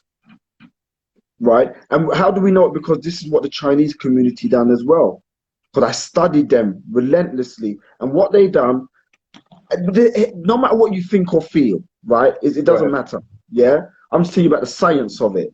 What they done, they said to the younger generation, they said, right, 5,000 of you going to England, learn all you can and bring it back. 10,000 of you going to America, learn what you can and bring it back. When you look at, like, for example, once again, I'm not justifying these people, I'm just telling you the science of it. When you look at the Rockefellers and all those families, what do? Yes. They sent their children out into different industries, and then they said, learn what you can and bring it back. Come on, bro. Right? Now, we need to have the same scientific mindset. We have a small gathering of us, and we say, right, you've learned this, you've learned that. You go into there, you go to there, and then you bring it back. It's not a 5-minute job. Teach us. It's not a 5-minute job. It may take 20 years to do. But this is what you do. Then you get the children, and you look at the children and you say, right, first and foremost, I do not want my children to be around any bad breed kid. I don't care if it's my cousins. I don't care if it's my friends. I don't care. Because there's a quality control and there's a bigger picture in place. So even your children, you vet who your children play with. Come on, bro. I don't care if it's cousin. No, it's my sister's son that he's playing with. I know my sister's son's a bit bad breed. The answer to that is no, there's a big picture in place. And abuse, and I'm going to tell it as it is. Abuse oftentimes first starts within the house, the family. I'm talking about nonsense and all these people. In the family. Well, yes? That's another thing. That's another thing once again. Yeah. In the name of this is the reason why I'm not a fan of titles. I'm not a fan of titles. I don't care much for titles. And I'll tell you the reason why. It was a title that made most children get abused by priests. It Teach, was a tell it. title Listen, that people, that listen. made that made a lot of children get abused by their uncles and all the rest of it. It's Mm. uncle so, it's uncle this person, and that's the reason why. It's titles why a lot of women get raped in certain households Come by on, listen, family man. members. See, the problem is we're looking at titles and we're not looking at character. Teach us, bro. And so once again, we're being manipulated because we believe that titles are important. Titles are dangerous. It makes you take down all sense of intuition Defense. and all Load your all your defense. defenses. And all of a sudden, you make a title govern your household. You make a title govern your religion. You make a title govern your core values. You make a title govern your whole self-belief system. Mm. And the next minute, you spend the next 25 years trying to find who you are because a title took away who you were. Bars and facts. And so now, do you know how many women I know, beautiful women, but they cannot maintain a relationship because they were abused as a child. Yes, And sir. do you know the problem is? The family won't address it because it's too embarrassing, for the family to talk about it. They don't want to deal with it. So then now we've got a cultural problem. And how many cultures within the black community says, let's address if Uncle Senior, Mr. Whatever, who's got how much money, has abused this child? How many, as a culture, do we address it? We may have a household that may address it, but culturally, do we make it be a part of our cultural values to address certain things? And I'm telling you this now from the Jamaican, Caribbean community, right across the African community, the amount of stories that I've heard in working with people. And when that person said to their mum or their whoever, their uncles or whatever, it was somehow it's like, no, maybe you've been misunderstood or maybe whatever. And let me tell you why I know that's true. Look at even the R. Kelly case. Right. Come on. Right, the R. Kelly case. Look at that. R. Kelly, because his title, because who he was abusing a lot of those little girls, and the parents were ignoring, or the parents were trying to pretend it didn't exist. Men that we thought that you look at when you look at the R. Kelly case, fathers that you'll say, nah, man, that father will knock you out for their daughter. Mm. And the fathers were like, well, I did say to R. Kelly, but we went back to his concert again, and do you understand what I'm saying to you? Yeah. Men that we thought were, if we also look at them, we believe you are a masculine man, we're allowing stuff to happen to their daughters. Mm. And it all goes back to intergenerational trauma. It really does. Yeah. It's really mad. It's really crazy because when a lot of us as men are raised in single parent households, and we're going to conclude very shortly, brother, because I don't want to take up too much of your time with the audience. But a lot of men who are raised in single parent households, mostly 99.9% are raised households are run by females. And that's why I always say, women, if you want a new type of man, then we have to check who's raising those men in the households. But anyway, that's not the point I was going to make. A lot of us as men were raised in households or families governed by single parents. And stories I've heard is the boyfriend will be coming over to see the mother has children with another man. And if you don't mind out, that boyfriend or so-called boyfriend or partner will be abusing the children. And I'm saying, ladies, be very careful. Don't be so hard up to be in a relationship that you need to bring him around your children, man. I'm going to say that again. But I don't folly. I don't skin teeth. I'm not. Man, anyway. Be very careful who you let in your home. In fact, male or female, because it's that deep right now. It is that deep. Male or female, be very I want to cuss bad word, but I'm trying to keep it clean. Be very careful who you let in your house among your children. Oh, it's just a friend. Oh, it's just Santa Claus. Oh, it's just one of my, look, I don't care. Even in the lion world, my brother, even in the lion world, when an outside lion comes around another lion's cubs, if that male's gone, that lion will kill every one of the cubs. And women, I know that some of the men are not around, the fathers are not around, even the husbands who you're married to are not always around. You have to be a soldier today. And that's why I said earlier, we're not angry enough. We're too happy. Two sons come out. I can't wait to go here, there, and everywhere. And it's nice. Enjoy yourself. Anyone that knows Courtney Winston, I'm an enjoyer. I love to enjoy myself. I can skank, I can bubble, I can dance, I can laugh. But I'm a very, if you know, I'm a very, very serious black man. Very, very, very serious. I'm both sides. And I'm telling you, and like Kevin, you know, I'm not on a laughing thing today.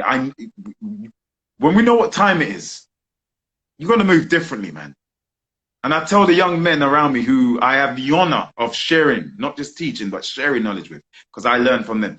I have the honor of teaching these young men, black and white, mostly young black boys, but black and white, who I see as family.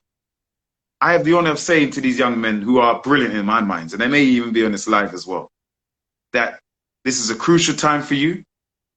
You are at war, and you have to have a mindset of a military general today. You can't be casual, because the word casual, studying words, means casualty. We can't be casual today.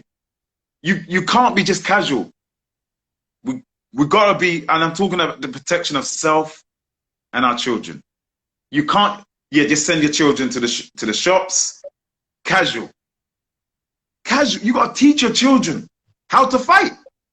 You gotta teach your children about, I was saying this last week, A to H. A means, oh God, it slipped me now. I was teaching these children this the other day. A to H, which the police use and the military use, is your appearance, your behavior or body language, your color, your any distinctive marks, scars, A, B, C, D, E, elevation meaning height, F, your face. Not everyone's got a beard on their face. Do you have, what does the face look like? Is it chiseled?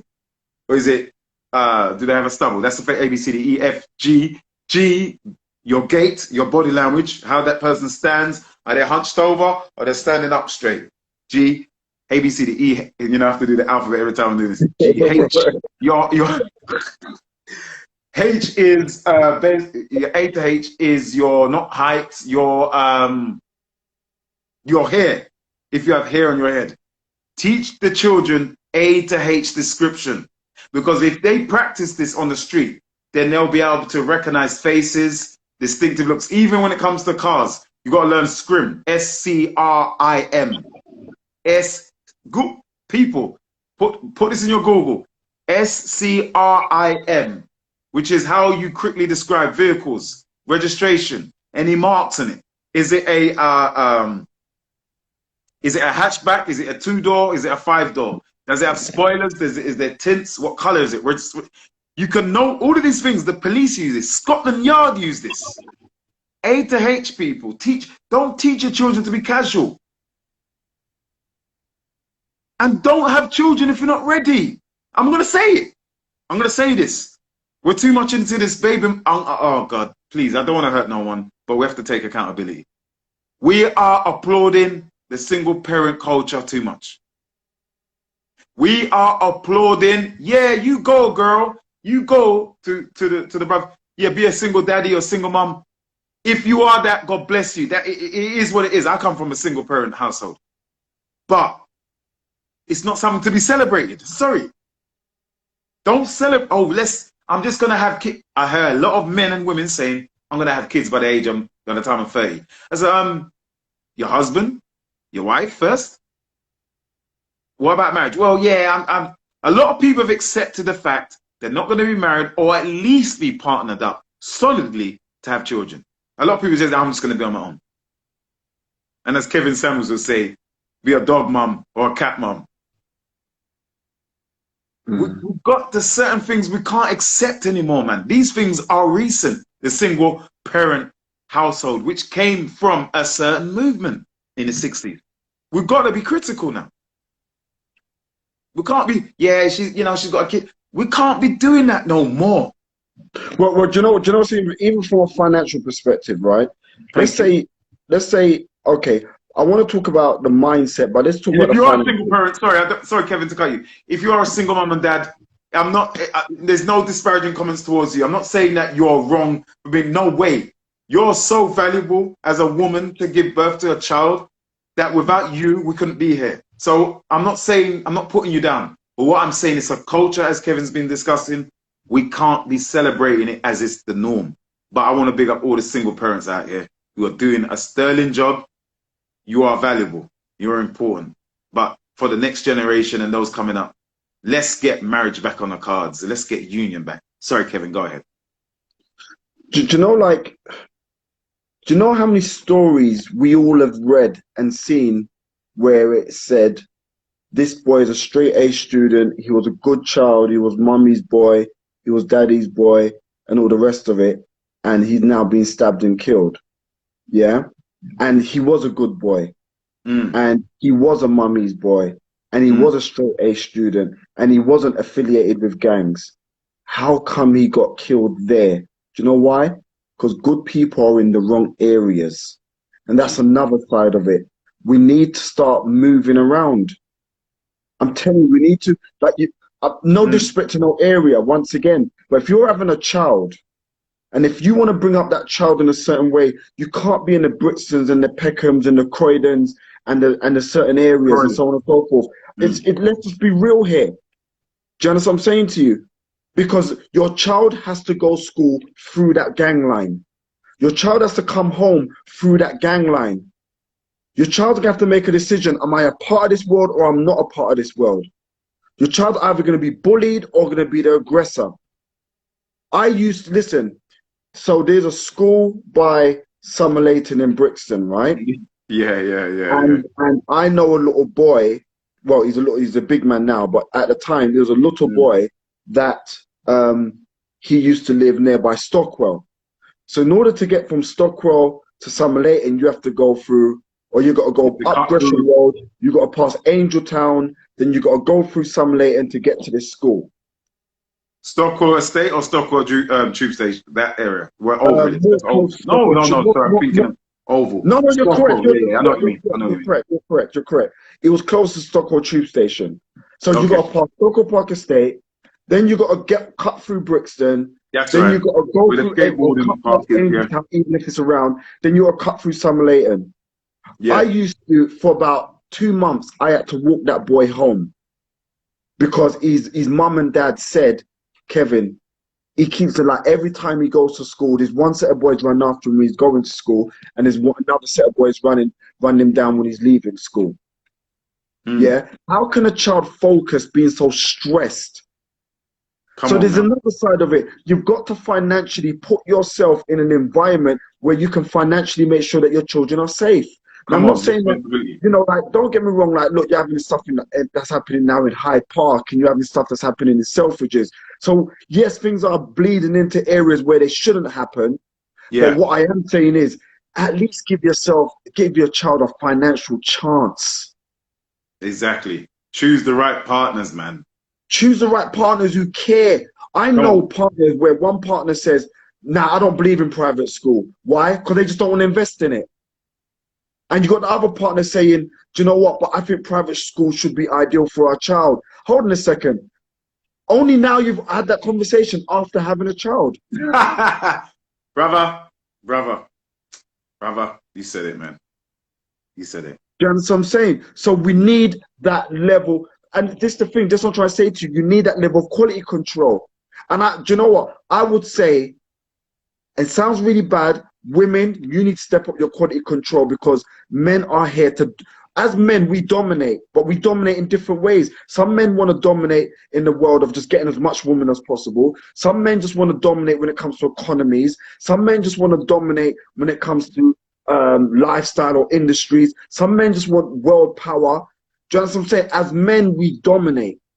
So a woman, if you're going to let a man into your world, you've got to make sure that your quality control is on point. Come on.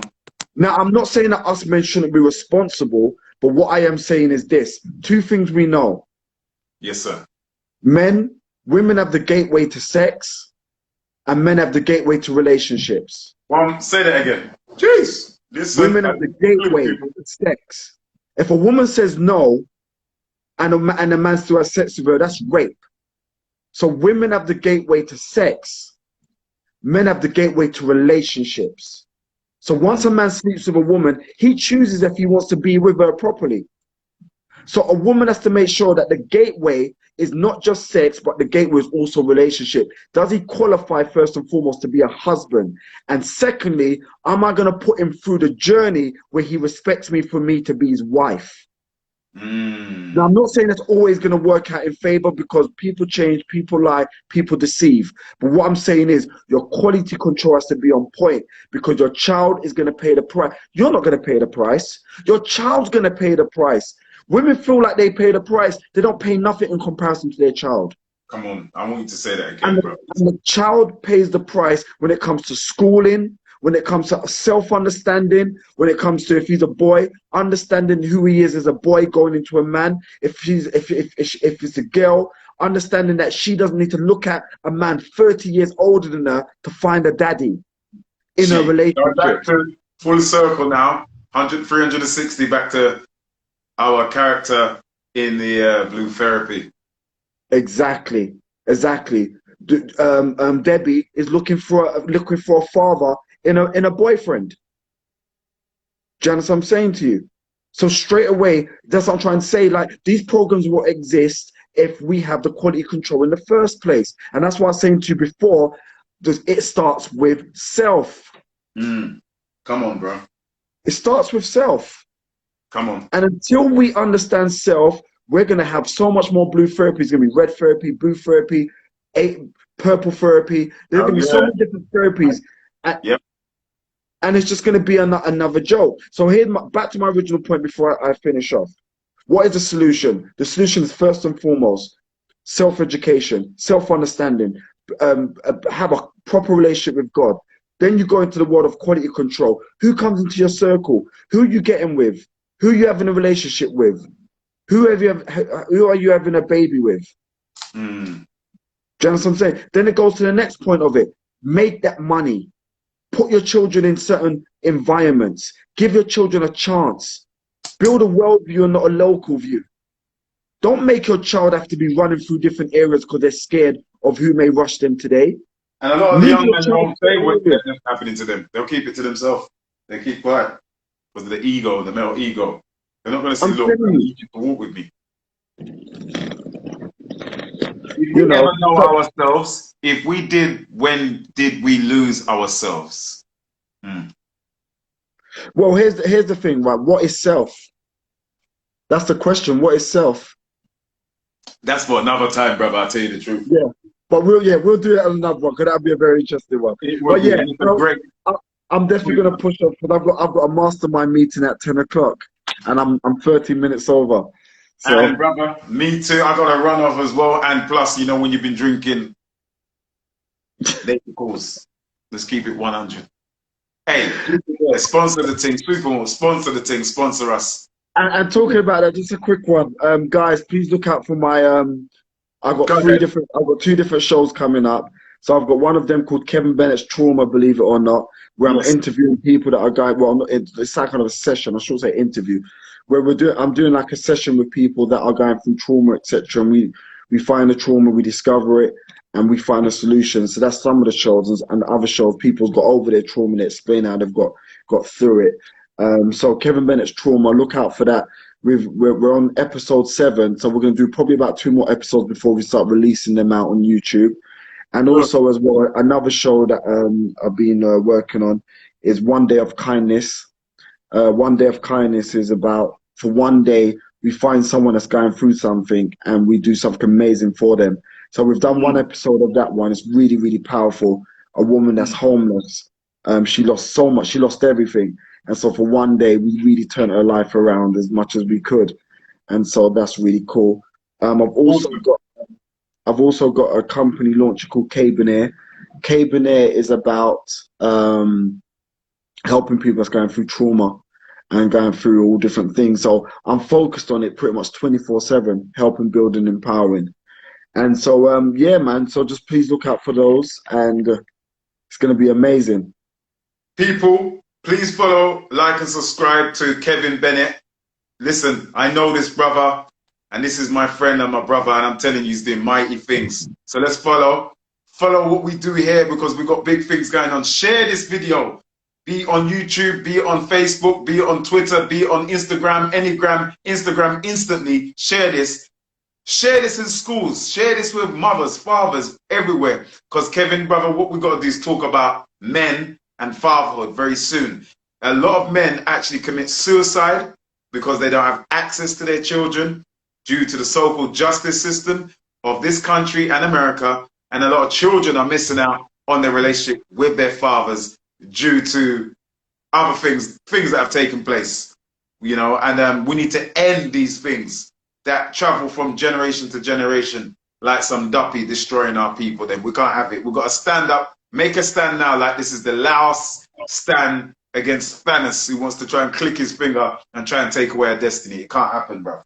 You see it? So if I stand up for our children, I heard that Harvey has gone through his daughter. Harvey is so solid, has gone through something where someone tried to approach his daughter. And I'm glad that Respect Billion, the young man, is bringing the things together so that we can combat these things lawfully, legally, morally, so that we can protect our children. I see those things as signs when I hear at the end. That's a sign for the Most High saying that we've wrapped up, we've done the works. Share this video, people. Share this. Follow Kevin Bennett.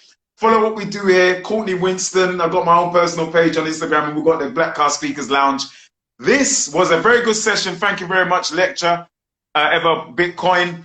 Thank you. This has been about blue therapy, healing or trauma, and I think you know what the answer is to that. Big up to the cast of Blue Trauma.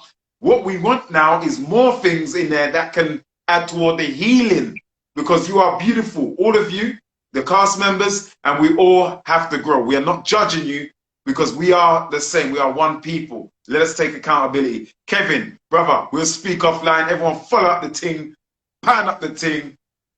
Man was spitting bars today. I'm trying to sound like these younger ones. But yeah, bars. Thank you everyone for joining. Please follow, like, and subscribe to Black Film Institute YouTube, and here, YouTube, Black Car Speakers Lounge. We're building up things. Follow us every week. We're bringing a colleague. Kevin, thank you, my king. Love, my brother. Follow on Kevin Bennett. Follow him. Follow him. Also, I want to say thank you to you as well. Listen, bro, you're consistent as well. So I want to say thank you to you also, man. Like, bro, you're doing some amazing things. So I appreciate you. God, the Most High God, all the praise and all the glory, you know. Muslim, Christian, or Jew, or just believer in the universe. We give him, the architect of the universe, all the thanks and praise and glory. And we want everyone to have a blessed week ahead. Ashadama Hadama Sanda, blessed week ahead with good news and abundance and prosperity in the name of God. I say that with truth to all of us and to all our families. Let's love on each other and take accountability, man. And love on each other, come together. Indeed, not just word. Yeah? So bless up everyone, and bless you, Kevin. Thank you, man. You've been consistent throughout the beginning of this year, throughout, always. Thank you, King. Thanks, bro. Nice. All right, love everybody. Take care. Black Car Speakers Lounge, Courtney Winston, and our guest, Kevin Bennett. And you, the audience, you have a great week. You will have a great week, because you're the lead and the star of your own movie called Life as God is the Director. Peace, love. Follow, like, and subscribe. Bye-bye. Love you.